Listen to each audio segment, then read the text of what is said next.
Next up at UFC 291, we have one of the more bizarre fights on the card. We have Tony Ferguson taking on Bobby Green. Tony Ferguson, 25-8 overall, and an incredible 0-5 in his last 5. He's coming off that submission loss to Nate Diaz. If you remember, that card got all shuffled, all sorts, and all of a sudden, Tony Ferguson was fighting Nate Diaz. He's taking on Bobby Green. Bobby Green, 29-14. He's only 2-2 in his last 5. He's coming off the no contest with Jared Gordon. Tony Ferguson, he is on this 5-fight skid.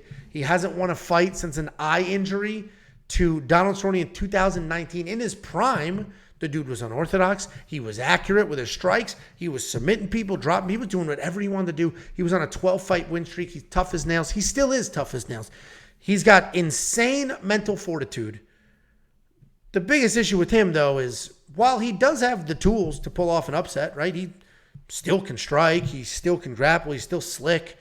He's just, it just feels like he's gone. Like, gone. Ever since that Justin Gaethje fight. Gone like a freight train, gone like yesterday. Gone like a soldier in a civil war. Bang, bang. Remember 30 seconds ago? You interrupt you. He's taking on Bobby Green. Bobby Green is a slick striker, sort of a showboat style. I always compare him to Roy Jones Jr. with his hands, what's he's doing. He keeps his hands super low. He has great volume, very good defense. He's got slick wrestling if he needs it. He doesn't use it very often, but that is there. He has 10 knockouts on his record, but they're not one-punch knockouts. They're just clean volume, touching you up, hanging out, making things happen. People keep commenting about, oh, he went to the distance with Fiziev. He went to the distance with Fiziev. And yeah, he did. He actually looked decent in that fight. But he's coming off that no contest to Jared Gordon where there was a headbutt and then he knocked out Jared Gordon and then they used instant replay, probably the best anybody has ever used instant replay.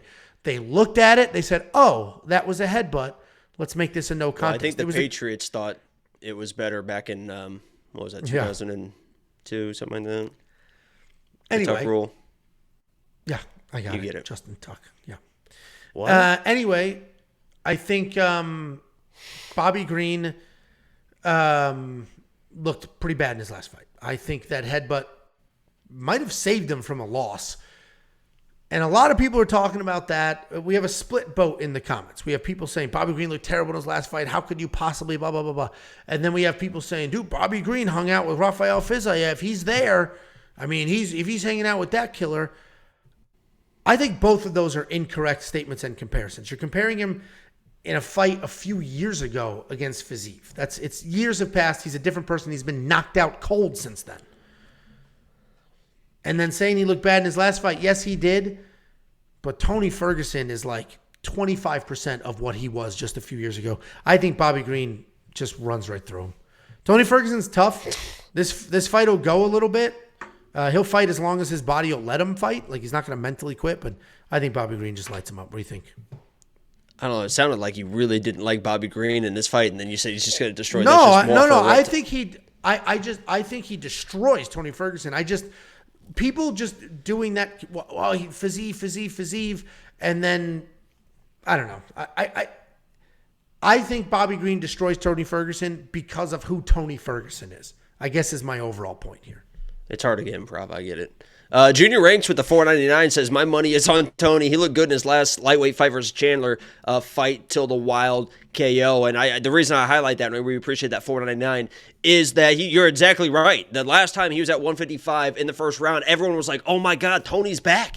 He had that long stretch of losses where he looked like shit. And then all of a sudden he came out, knocked down Chandler. I was like, oh my God, even off his back, he looked like the old Tony throwing the elbows up. And then he gets knocked out cold, right? So you worry about his chin. But in this fight, I don't really worry about his chin. Bobby Green is more of a counter, kind of pitter-patter, throws volume. Isn't really a knockout guy. I know he kind of TKO'd, Ally Quinte or whatever, but he doesn't really have big power that I think is going to affect Tony Ferguson. So I'm not really worried about his chin. So then you look at his last fight at 170 versus Nate Diaz. Looked terrible in that fight. I mean, he looked slow, lethargic. But if you rewatch that fight, I rewatched it today, it almost looked like he was just kind of caught up in like the whole Nate Diaz thing, right? Because Nate Diaz was acting very weird in that fight. At points, he was like on his knees. He was like, talking to the crowd and stuff. And it seemed like Tony Ferguson was almost trying to outcool him, right? There was moments where he was doing some stuff too, and he was acting this way. And it seemed like he just kind of got caught up in the moment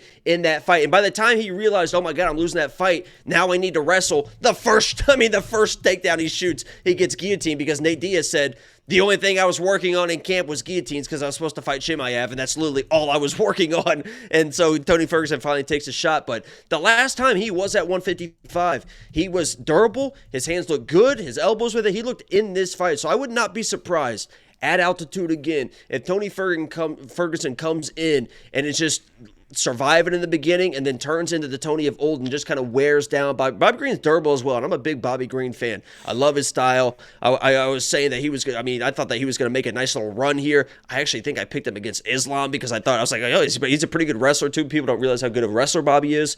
So I'm going Bobby Green here because he should win because he is the better fighter at this point in their careers. But that plus 3.5 or something on Tony is going to look real appetizing to me. I'm reading the comments as you're going. There's a lot of people saying Tony's going to win. Then, I mean, those are some juicy odds, and you guys should lay a bunch of money on it. I just don't. Dude, he has not been the same person. Like, oh, he looked good in the Michael Chandler fight. It was the worst knockout we've ever seen. He looked good in the Michael Chandler fight. Yeah, I mean, that and happens. It was just a front kick. If his face was morphed, he was done. And then what happened after that fight? He lost again. Like, looking good for 2 minutes and then getting completely knocked out cold. Yeah, I think he won the first round on the judges' scorecards, but he was knocked out cold. And yeah, Bobby Green isn't one-punch knockout guy, but Tony Ferguson has taken more damage than arguably anybody in the history of the UFC, and that's a testament to his toughness. More than your liver. Insult. That's a testament to his toughness. That fight with Justin Gaethje changed him. Well, and it seemed fine versus Chandler in that first round.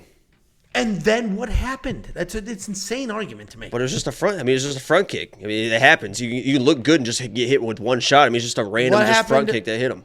What happened to Frankie Edgar after he got knocked out with that exact same front kick? I don't know who that Never is. came back the same. Never came back the same. And I love Tony Ferguson for sure. And that 12-fight win streak was incredible. The plot lines of him and Khabib were all that was incredible. He's just not going to win this fight. He's just not. I don't think he's going to win either, but I think he can make it a lot more competitive than people are giving him credit for. Oh, I said it. I think I said in Quick Picks, I hope we're lucky enough to get a 1.5 round line, and I'll hammer the over. We did not get a 1.5 round line, but I would hammer the over. He's tough as hell. He will fight until his body doesn't let him fight anymore. And to your point, it's not like Bobby Green is one-punching people. He did, like you said, Al. But Al Iaquinta at that point was a real estate agent who just won the fight in Madison Square Garden. So not to get too off track, I actually hate when people do fight breakdowns and then mention 6 other fighters. It sort of convolutes the point. All love and respect. We can start making charts and diagrams back here if you want. I can pull this out. Through it. I mean, all the love and respect in the world for sure for Tony Ferguson, but Bobby Green's just going to be too fast, too accurate. And yes, Drew Dober knocked him out, but he still has a chin. I think it's a... Bobby got knocked out by Drew. Yeah. Drew got knocked out by Frivola. Frivola got knocked out by Terrence McKinney. McKinney got knocked out by Ismail Bonfim.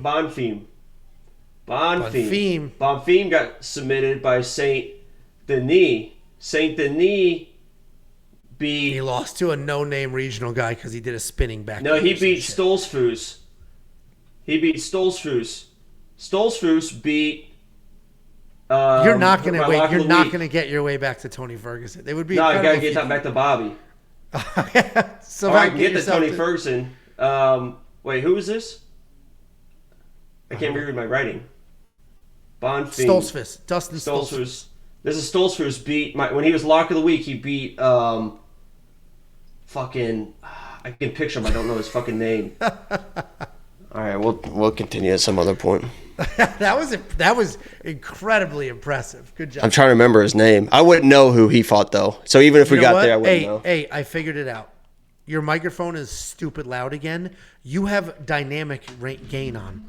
When you're far away, you know what's and funny? You're quiet. When you're far away and you're quiet, it ramps up. And There was a firmware update today. So I didn't change the is. settings, so it must have just done that itself or something. It's dynamic. God, my deductive reasoning skills when I'm sober are absolutely fucking incredible. That was pretty good, huh? Yeah, I mean, yeah. 1, 2, 3, 4, 5, 6, Oh, 7. I thought we were talking about me. Yeah, that was good. I am proud of myself. No, that was impressive. Guys, weonpicks.com. Click become a member. It's only $10.